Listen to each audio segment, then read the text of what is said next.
ಎಲ್ರಿಗೂ ನಮಸ್ಕಾರ ಬಸ್ welcome back to Sagar stories ಮಗಳ ಫೈವ್ ಕ್ರಿಕೆಟಿಂಗ್ ಅಪ್ಡೇಟ್ಸ್ ಎಲ್ಲರಿಗೂ ಸ್ವಾಗತ. ಮೊದಲನೇ ಅಪ್ಡೇಟ್ಗೆ ಹೋಗುವಂಥ ಸಮಯ ವಿತೌಟ್ ಮೇಕಿಂಗ್ ಎನಿ ಡಿಲೇ. ಮೊದಲನೇ ಅಪ್ಡೇಟು ರೋಹಿತ್ ಶರ್ಮಾ ಅವರು ಸ್ಟೇಟ್ಮೆಂಟ್ ಆಗಿ ಕೊಟ್ಟಿದ್ದಾರೆ. ಅವರ ಹೆಸರಲ್ಲಿ ರೀಸೆಂಟಾಗಿ ವಾಂಖೇಡೆ ಸ್ಟೇಡಿಯಮಲ್ಲಿ ಒಂದು ಸ್ಟ್ಯಾಂಡ್ ಕ್ರಿಯೇಟ್ ಆಯಿತು. BCCI ಅಪ್ರೂವ್ ಮಾಡ್ತು, ಮಹಾರಾಷ್ಟ್ರ ಕ್ರಿಕೆಟ್ ಅಸೋಸಿಯೇಷನ್ ಅವರು ಕೂಡ ಅಪ್ರೂವ್ ಮಾಡಿಬಿಟ್ಟು ಸ್ಟ್ಯಾಂಡನ್ನ ಕ್ರಿಯೇಟ್ ಮಾಡ್ತಾ ಇದ್ದಂಗೆ ಸ್ಟ್ಯಾಂಡ್ ಬಗ್ಗೆ ಮಾತಾಡಿದ್ದಾರೆ. ನಾನು ಚಿಕ್ಕವನಿದ್ದಾಗ ವಾಂಖೇಡೆ ಸ್ಟೇಡಿಯಮಲ್ಲಿ ಆಡೋದನ್ನೇ ಸಿಕ್ಕಾಪಟ್ಟೆ ಅದೃಷ್ಟ ಅಂತ ಅನ್ಕೊಂಡಿದ್ದೆ. ವಾಂಖೇಡೆ ಅಂತಂದರೆ ಏನೋ ಒಂಥರ ದೇವಸ್ಥಾನಕ್ಕೆ ಬಂದ್ಬಿಟ್ಟು ಆಡ್ದಂಗೆ ಇತ್ತು ನನಗೆ ಅವಾಗ. ಇವಾಗ ನೋಡ್ರೆ ನನ್ನ ಹೆಸರಲ್ಲಿ ಸ್ಟೇಡಿಯಮಲ್ಲಿ ಸ್ಟ್ಯಾಂಡನ್ನೇ ಕ್ರಿಯೇಟ್ ಆಗಿದೆ ಅಂತ ಹೇಳಿದರೆ ಹೌದು, ಚಿಕ್ಕ ವಯಸ್ಸಲ್ಲೆಲ್ಲ ಹಂಗೇನೆ ಅನ್ಸೋದು.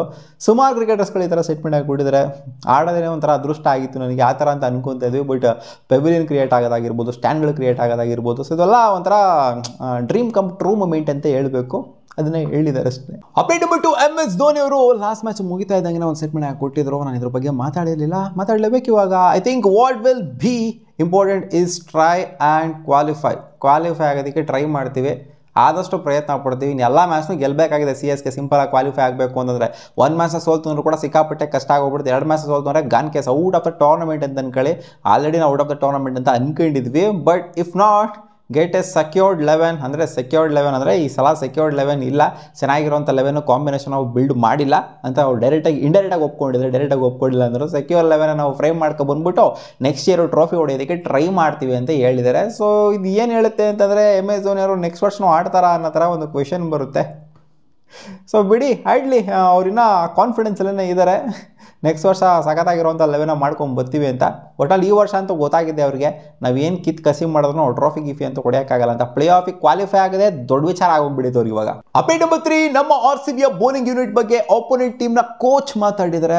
RCBಯ ಬೌಲಿಂಗ್ ಯೂನಿಟ್ ಏನು ಗುರು, ನಾವು ಅಂದ್ಕೊಂಡಿದ್ದೆ ಏನೋ ಆಗಿದ್ದೆ ಏನೋ, ಇಲ್ಲಿ ನಾವು ಎಕ್ಸ್ಪೆಕ್ಟ್ ಮಾಡ್ತಿದ್ದೆ ಅಂದರೆ ಪಂಜಾಬ್ ಕಿಂಗ್ಸ್ ಅವರ ಹೆಡ್ ಕೋಚ್ ಆಗಿರೋ ರಿಕಿ ಪಾಂಟಿಂಗ್ ಮಾತಾಡಿದರೆ ನಾವು ಅಂದ್ಕೊಂಡಿದ್ದು 180 ಬರುತ್ತೆ ಈ ವಿಕೆಟಲ್ಲಿ ಅಂತ. ಏನಾದರೂ ಶಶಾಂಕ್ ಸಿಂಗ್ ಇದ್ರೆ ಅವರು ಇದರೆಲ್ಲ ಚೆನ್ನಾಗಿ ಆಡ್ಬಿಟ್ಟು ತಳ್ತಾರೆ ಹಾಕೊಂಡು 180ಗೆ ಅಂತ ಅಂದ್ಕೊಂಡಿದ್ವಿ. ಬಟ್ ಯಾವ ರೇಂಜಿಗೆ ಬೌಲಿಂಗ್ ಮಾಡಿದ್ರು ಅಂತಾರೆ ಭುವನೇಶ್ವರ್ ಕುಮಾರ್ ಮತ್ತು ಆ್ಯಬ್ಸಲ್ಯೂಟ್ ಡೆತ್ ಓವರ್ಸಲ್ಲಿ ಸಿಕ್ಕಾಪಟ್ಟೆ ಸೈಕ್ ಬೌಲಿಂಗ್ ಮಾಡಿಬಿಟ್ರು. ಸೊ ಅದನ್ನೇ ನಮಗೆ ಈ ಕಡೆ ಬ್ಯಾಕ್ ಫೈರ್ ಆಗೋಗ್ಬಿಡ್ತು. ಅಂದ್ಕೊಂಡಿದ್ವಿ ಹಂಗಾಗತ್ತೆ ಅಂತ, ಬಟ್ ಹಿಂಗಾಗೋಗ್ಬಿಡ್ತು.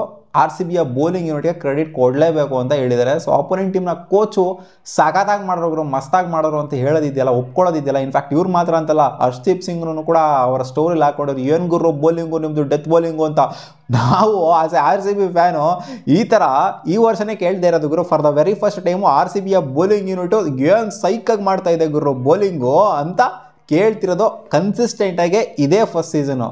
ಮುಂಚೆ ಎಲ್ಲ ಹೆಂಗಾಗ್ತಿದ್ರು, ಒಂದು ಮ್ಯಾಚ್ ಏನಾದ್ರು ಚೆನ್ನಾಗಿ ಬೌಲಿಂಗ್ ಮಾಡ್ರು, 4 ಮ್ಯಾಚ್ ಇಕ್ಕಿಸ್ಕೊಂಡ್ರು, ನಾಯಿ ಇಕ್ಕಿಸ್ಕೊಂಡಂಗೆ.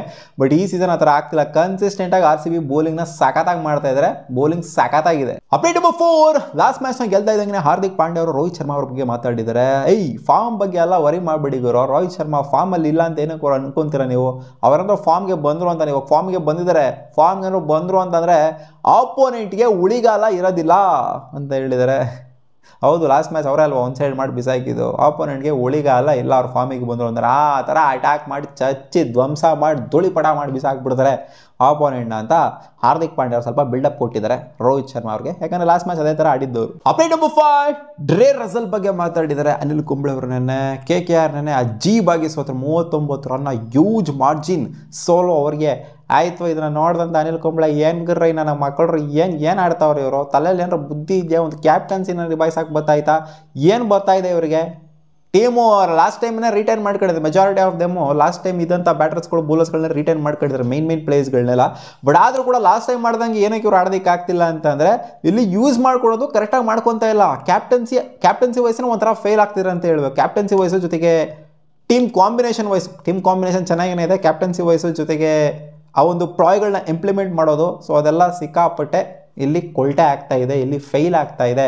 ಡ್ರೇರಸ್ನ ನೀವು ಮ್ಯಾಚ್ನ ಗೆಲ್ಲೋ ಥರ ಇದ್ದಾಗ ಸೀನ್ ಇದ್ದಾಗ ಕರ್ಕೊಂಬರ್ಬೇಕು, ಮ್ಯಾಚ್ನ ಸೋಲೋ ಥರ ಇದ್ದಾಗ ಕರ್ಕೊಂಬರ್ತೀರಾ ಅಂತಂದರೆ ಕಂಪ್ಲೀಟಾಗಿ ಔಟ್ ಆಫ್ ದ ರೀಚ್ ಹೋದಾಗ ನೀವು ಕರ್ಕೊಂಬರ್ತೀರಾ ಡ್ರೇರಸ್ನ ಅಂತಂದರೆ ಅಲ್ಲಿ 25 ಬಾಲ್ ಏನೋ ಇತ್ತು ಅವ್ರು ಬ್ಯಾಟಿಂಗ್ ಮಾಡಿದ, 25 ಬಾಲು 30 ಬಾಲು ಏನೋ ಇತ್ತು ಅಲ್ಲಿ ಬೇಕಾಗಿತ್ತು. ಅಲ್ಲಿ ಅಷ್ಟು ದೊಡ್ಡ ಯೂಜ್ ಮತ ಬೇಕಾಗಿತ್ತು. ಆ ಟೈಮಲ್ಲಿ ಬರ್ತಾರೆ ಅಂದರೆ ಅರ್ಥ ಮಾಡ್ಕೊಳ್ಳಿ ಇವ್ರು ಯಾವ ಥರ ಆ ಥರ ಒಂದು ಪವರ್ ಹಿಟರ್ನ ಇಟ್ಕೊಂಡು ಇವರು ಕೆಳಗಡೆ ಪುಷ್ ಮಾಡ್ತಿರೋರ್ನ ಅಂತಂದರೆ ನನಗೆ ಅರ್ಥ ಆಗ್ತಿಲ್ಲ ಏನು ಮಾಡೋದಕ್ಕೆ ಹೊಟ್ಟಿದ್ದಾರೆ KKR ಅಂತ ಹೇಳಿದ್ದಾರೆ. ಹೌದು, ನಾನು ಹೆಂಗೆ ಅಂತಿದ್ದು ಡ್ರೇರಸ್ನ ನಾವು ಇನ್ನೂ ಮೇಲ್ಗಡೆ ಎಕ್ಸ್ಪೆಕ್ಟ್ ಮಾಡ್ತಾ ಇದ್ವಿ, ಬಟ್ ಅವರು ಬರಲಿಲ್ಲ, ಕೆಳಗಡೆ ಬಂದರು. ಸಿಗೋಣ ಮುಂದಿನ ವಿಡಿಯೋದಲ್ಲಿ ಗಾಯ್ಸ್. ವಾ.